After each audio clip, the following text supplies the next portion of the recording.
एक छोटस social experiment करत आहोत. करा की मग. लय बिलाड दिसायला की रे. तर सर आम्ही म्हणत होतो दिवसाचे तुम्ही किती कमवता सर? होय. अबे आतापर्यंत माझ्या बापाने विचारलं नाही मी किती कमवतो. तुम्ही कोण हो? हीच कधी गिरी पार्टी हे. अहो सर तसं नाही हो सर, आम्ही सोशल एक्सपेरिमेंट करत आहोत. असं नीट सांग ना मग फुकणीच्या.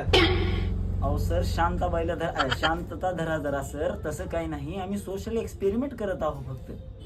आई, करा तुमचं ते काय ते शौचालय जे आहे ते करून टाका चला. मला आपल्याला हे ना लेबर समजायला बघ, लेबर बरोबर. काम करणार आहे. तर सर तुम्ही किती कमवता सर दिवसाचे? आई, काही जास्त नाही, फक्त एक 6-7 हजार रुपये. 1,001 रुपये खर्चाला जातात आणि 5-6 हजार रुपये खिशात राहतात. रोजचे 7,000 म्हणल्यावर महिन्याचे किती कमवता सर? आई, काही जास्त होत नाही, 6-7 लाख रुपये होते. अरे